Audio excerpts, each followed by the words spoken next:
میرے بھائی ایک تو دنیا میں سزا ہے، پھر قیامت کی سزا ہے، اور وہ زیادہ سخت ہے، وہ زیادہ سخت ہے۔ ہم لوگوں نے نا ہیلے بہانے بڑے بنائے ہوئے ہیں۔ بینک کے ساتھ کاروبار کرنے والا کہتا ہے نہیں نہیں مجبوراً لیا ہے، مجبوراً مر رہا تھا تو آخری لبوں پہ تھا تو جائز ہے، جائز ہے۔ اس وقت جب تجھے کھانے کو لقمہ نہ لگے تو حرام کھانا بھی جائز ہے۔ کیا دقت تھی؟ کیوں اللہ رسول کے مقابلے میں کھڑا ہوا تو؟ کیوں سود کا دھندا کیا؟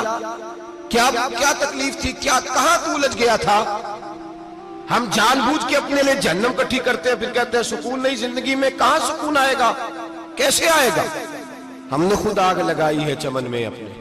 جو قیامت کی سزا ہے، میرے نبی پاک علیہ السلام نے فرمایا رب تمہیں سامنے کھڑا کرے گا۔ اور کس طرح کھڑا کرے گا؟ فرمایا لوگوں کے وجود سے کپڑے اتر جائیں گے، زمین اس طرح دہکے گی جس طرح تانبا زمین پہ رکھا جائے اور آگ جلائی جائے، اور پھر ننگے پاؤں رب تمہیں کھڑا کرے گا۔ آج سورج کی پشت تمہاری جانب ہے، قیامت میں منہ تمہاری جانب ہوگا۔ نیزہ آپ نے دیکھا ہوگا، نیزہ ہوتا تھا، فرمایا یہ جو تم نیزے دیکھتے ہو صرف 1.25 نیزے کے برابر سورج قریب آ جائے گا، اور پھر اللہ تمہیں سامنے کھڑا کر کے تم سے سوال جواب کرے گا۔ اور حضور نے کہہ دیا ہے تو اب کسی نعت خواں کے کہنے سے بات بدل سکتی، کسی پیر کے کہنے سے جملہ بدل سکتا، کسی خطیب کے کہنے سے فکر نہ کرنا وہ سامنے جنت پڑی ہے، اب بات بدل سکتی؟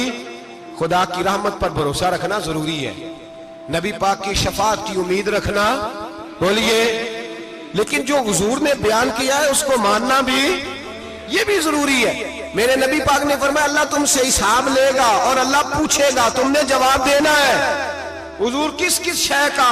فرمایا جو پہنتے ہو اس کا جواب نہیں دینا، جو کھاتے ہو اس کا جواب نہیں دینا، جو اللہ کے راستے میں دیتے ہو اس کا جواب، باقی ہر شے کا جواب دینا ہے۔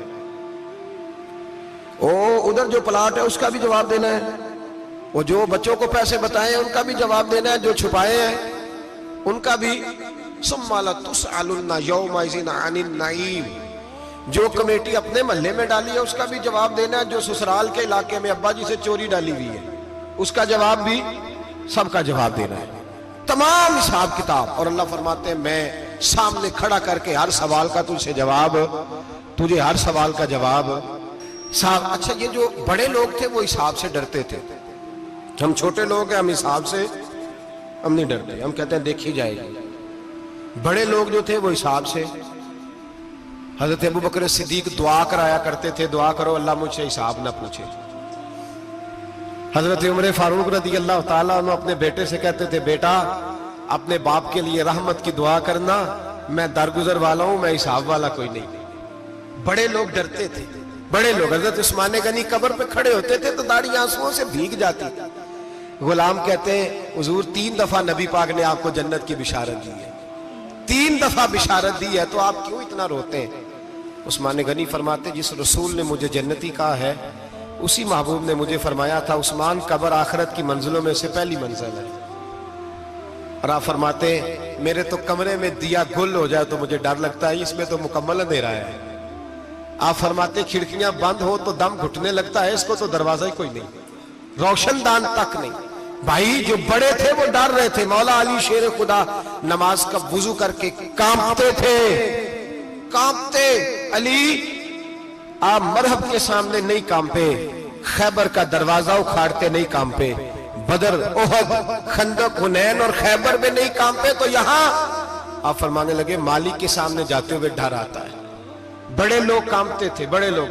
آج ایک فکر لے کر کے جانا، ایک سوچ، جہاں روز رات کو بیٹے کی ٹینشن، بیٹی کی ٹینشن، بھائی کی ٹینشن، پوتے کی ٹینشن ہوتی ہے نا، ایک ٹینشن اور اپنے آج ایک ٹینشن بڑھا لو، قبر کی ٹینشن پیدا کر لو، قیامت کی تھوڑی سی فکر کر لو، تھوڑی سی، ایک لمحے کے لیے صحیح تھوڑا خیال پیدا کرے۔ حضرت حسن بصری نام سنا ہوا ہے نا، یہ حضرت علی کے شاگرد ہیں، نبی پاک کے گھر میں آ جاتے تھے کئی دفعہ، بچے تھے جب۔ حضرت حسن بصری تابعی ہیں، فرماتے خانہ کعبہ میں عمرہ کرنے گیا، طواف کعبہ کر رہا تھا تو بڑا عجیب منظر ہوا، رات کی تنہائی ہوئی، اس وقت کئی دفعہ طواف بند بھی ہوتا تھا، اس لیے کہ رش کم ہوتا تھا تو رات کو سب سو جاتا تھا.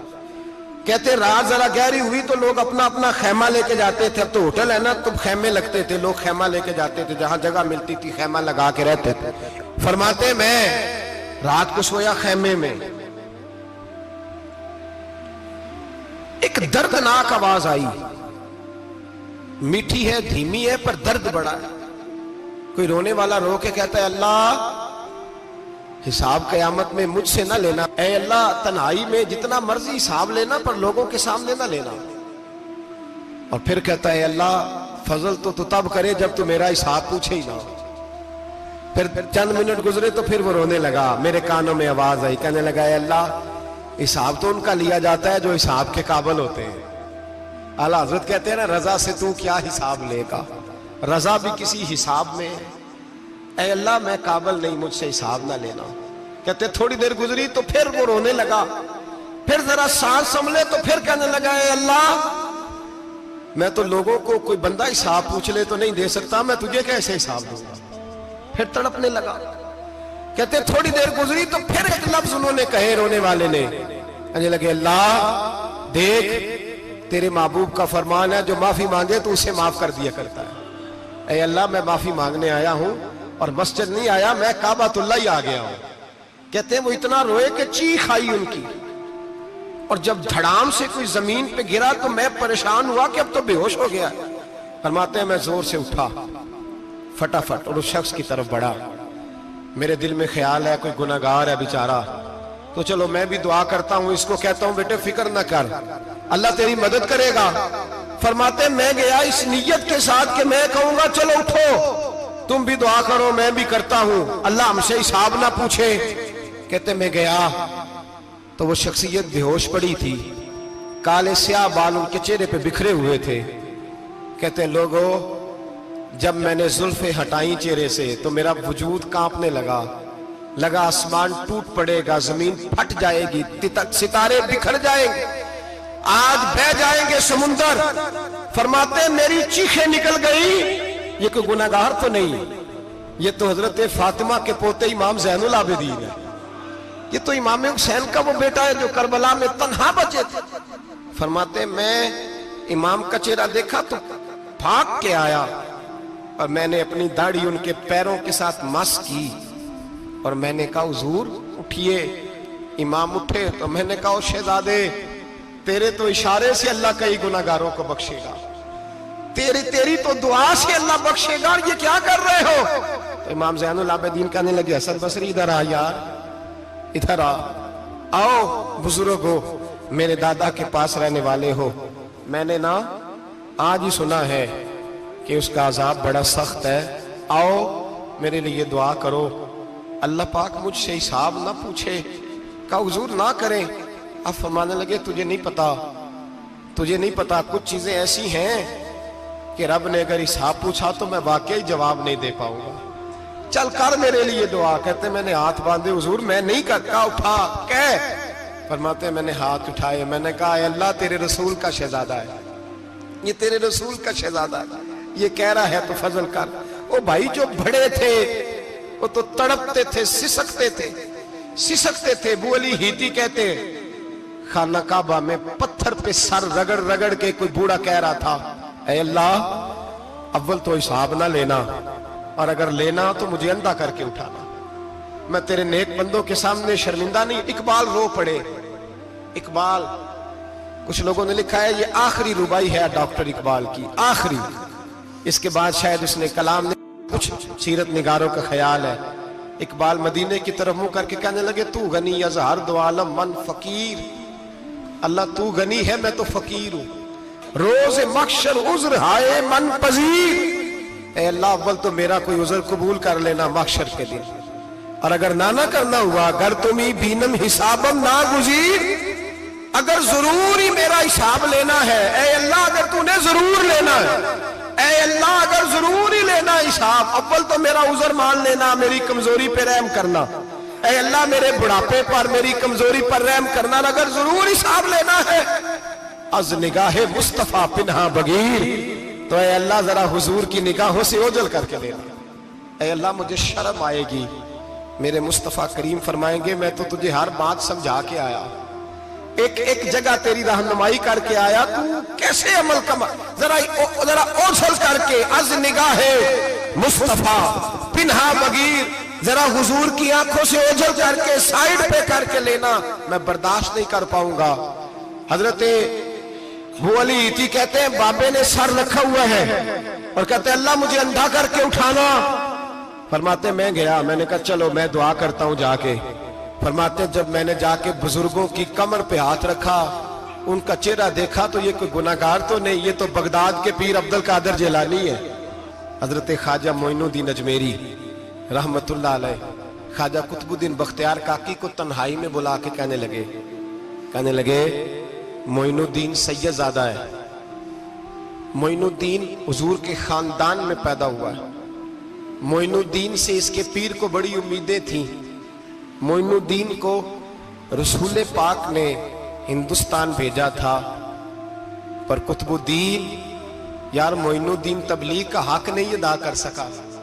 حضرت خواجہ قطب الدین کہنے لگے حضور 90 لاکھ تو مسلمان کر دیے، اور کیا حق تھا؟ فرمایا نہیں، جب تو تہجد کی نماز پڑھے نا بیٹا اپنے لیے دعا مانگنا تو خدا سے کہنا مولا میرے پیر کی کوتاہیاں معاف کر، وہ جس اعزاز کا تھا وہ کام نہیں کر سکتا، جو بڑے تھے ان کی تو باتیں بڑی تھی، یہ جو ہم چھوٹے آئے ہیں نا نئے ٹکٹیں دیتے پھرتے ہیں، ٹکٹیں، بے نمازی جاہل ان پڑھ پیر ٹکٹیں بانٹتا ہے لوگوں کو، تو بھی بخشا ہے تو بھی بخشا ہے، وہ 90 لاکھ لوگوں کو رائے حق پر لگا کے بھی کہتے تھے نہیں حق تو یہ ہے کہ حق ادا نہ ہوا، حق تو یہ ہے کہ حق کوئی شے پلے نہیں، ڈٹا ہوا کھڑا ہے مسلمان، ڈٹا ہوا کہ میدان محشر میں یہاں تو چھپے ہوئے ہیں نا عیب، چھپے ہوئے، اور بھائی رب بڑا کریم ہے، عیبوں کے باوجود نوازتا ہے۔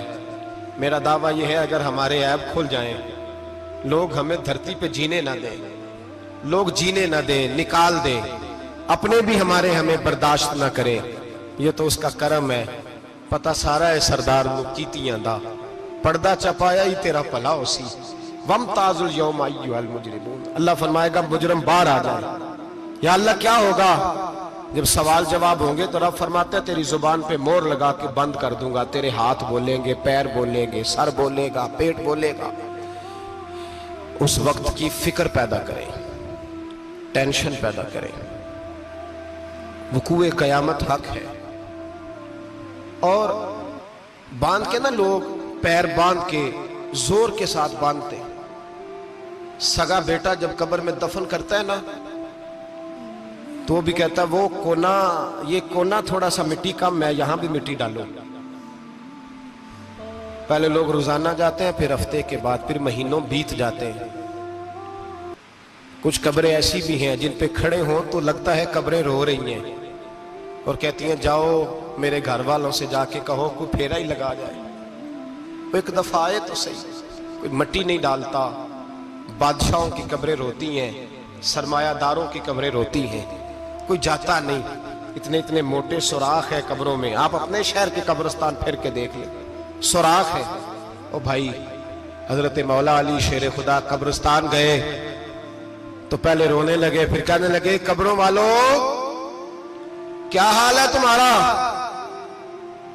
تو آپ فرماتے ہیں مردہ مجھے اندر سے بول کے کہنے لگا علی کفن پھٹ گیا، ہڈیاں ٹوٹ گئی، مال تو دے آئے تھے وارثوں کو پر حساب ہمیں دینا پڑ رہا ہے، تو بتا پیچھے کیا حالات ہیں؟ تو حضرت علی کہنے لگے تمہاری بیویوں نے اور نکاح کر لیے، تمہارے دوستوں نے نئے دوست بنا لیے، تمہاری اولادوں نے تمہارے بغیر جینا سیکھ لیا، تمہاری جائیدادیں بٹ گئیں، تمہارا پیسہ تقسیم ہو گیا، پہلے تو کوئی تمہارا نام لیتا تھا اب تو تمہارا ذکر ختم ہو گیا، اب تو ایک دو نسل تک تمہارا ذکر تھا، اب تو تمہیں یاد ہی کوئی نہیں کرتا۔ کہتے ہیں لوگ یہاں کوئی رہا کرتا تھا، یہاں کوئی ہوا کرتا تھا، اب تو تم قصہ پارینہ قصہ ماضی ہو گئے، حساب کا وقت قریب ہے، قریب آ گیا وقت۔ اللہ فرماتے ہیں اقترب للناس حسابهم وهم فی غفلۃ معرضون، فرمایا حساب کا وقت قریب آ گیا ہے تو ابھی بھی غافل ہے۔ جمعۃ الوداع ایک پریشانی لگانے کا ارادہ تھا،